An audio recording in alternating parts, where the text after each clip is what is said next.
I'm not holding myself down, but my powers have limits. The mind can be a powerful ally, or your greatest enemy. You think your power has limits. I say it's limitless. Not only as somebody who's been through physical therapy and also like therapy in real life, I really relate to Korra and her battle with self-sabotage. So what's self-sabotage? Behavior is said to be self-sabotaging when it creates problems in daily life and interferes with long-standing goals. Basically, you become your own worst enemy without even realizing it. People aren't always aware they are sabotaging themselves. And connecting behavior to self-defeating consequences is no guarantee that a person will disengage from it. However, it's still possible to overcome almost any form of self-sabotage, and this made me think of, out of all the characters, Korra. So she struggles with showing patience, and she has a temper. Well, I'm stuck with you, and you can't even heal me! Which reminds me of somebody I know.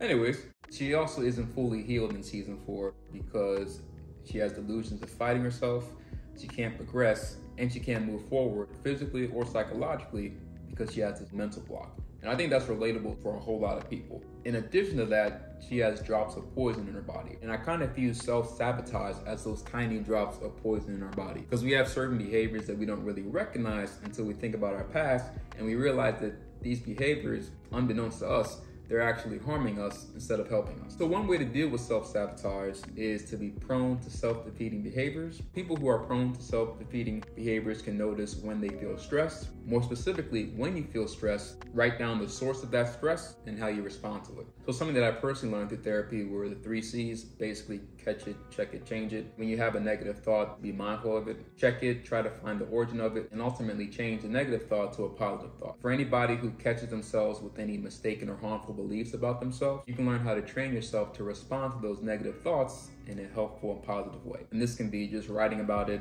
talking to a trusted friend or family member about it, it can be exercising, or it can be finding some sort of new hobby to help change the negative thought into a positive thought. We actually see Korra do this in the following episodes. She learns how to control the uncontrollable behavior by the very person who caused the behavior, which is Zahir, which I got to geek out for a minute. So Zahir is like top tier, my all-time favorite Avatar villain.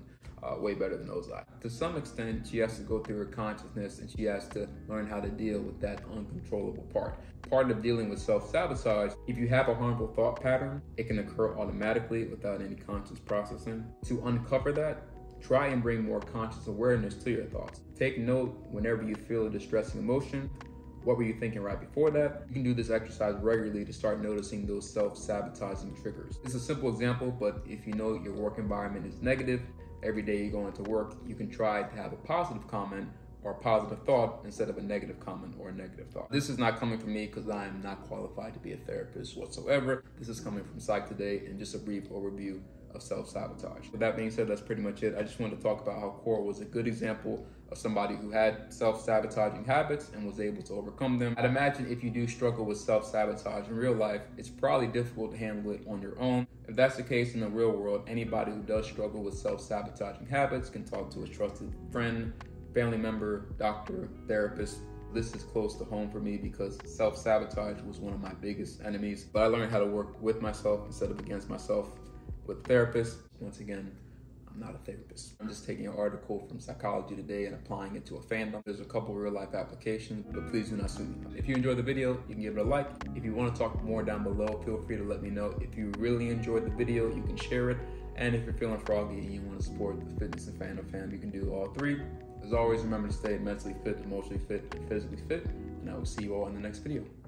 He chose to find meaning in his suffering and eventually found peace. And what am I going to find if I get through this? I don't know, but won't it be interesting to find out?